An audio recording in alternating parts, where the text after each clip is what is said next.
corner, it read, Professor Ward Connors, Treasure Hunter. I know him. He looks great, I admitted. Sean Connery, watch out. My father was as distinguished as ever with his short white hair and close-cut beard.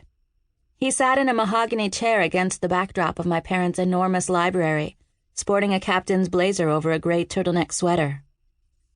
The host, Greg Norton, said, I'm sure everyone in America wants to know. How does one become a treasure hunter? The camera zoomed in on my father's face, and he flashed his familiar, charming smile. I got a metal detector for my 10th birthday. There were some stray quarters in the yard. I scrounged them up and I was hooked. The story wasn't true, of course, but it didn't matter. My father is a master of showmanship. He went on to explain that he obtained a degree in archaeology before working as an apprentice on several fishing boats and, later, wreck dives. He reminisced about the first dive he went on with my mother and waxed poetic about how that led to the discovery of the San Arabella. He forgot to mention that it took at least a decade for them to find anything at all. The San Arabella was a Spanish ship, missing for centuries, the host said. That find came with a huge payout. It made you one of the most famous treasure hunters in the country.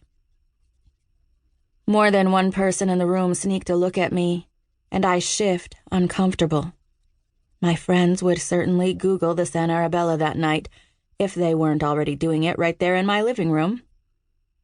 Yes. My father looked pleased with himself. The San Arabella was quite the coup.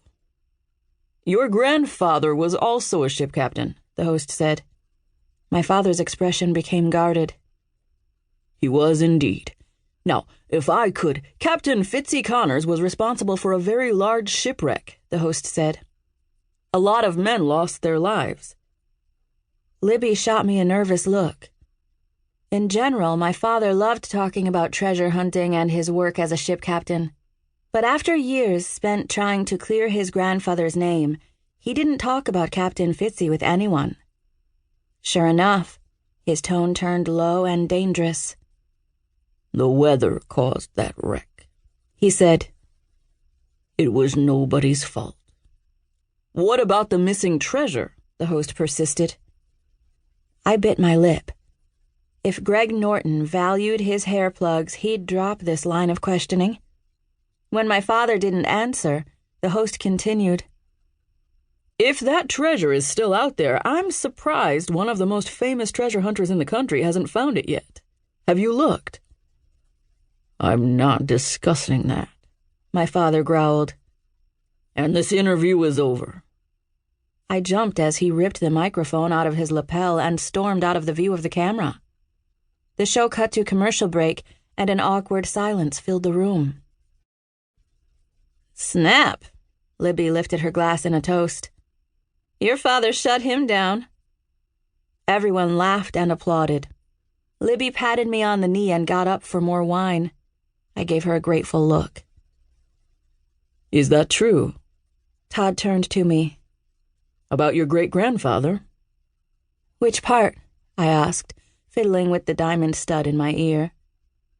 To my relief, 2 of his fellow accountants cut in to coordinate a golf game. I escaped and headed to the dining room to wrap up leftovers.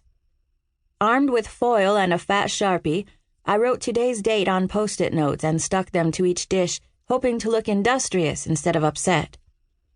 The interviewer had made my father seem grumpy and uncooperative, which was hardly the case. I wasn't sure what to think. I had texted with my mother after my parents filmed the interviews, and she said everything went fine. The theme music rang out, and Libby paused the show. Dawn, it's back on! Go ahead, I called. I'm watching. I was wondering if I should sneak off to call my parents when Greg Norton's voice boomed through the room, measured and dramatic over a lilt of mysterious music. It wasn't a surprise to us that Professor Ward Connors ended our conversation when we began to dig into the history of his family. I set down the Sharpie. The host stood on the beach of Starlight Cove,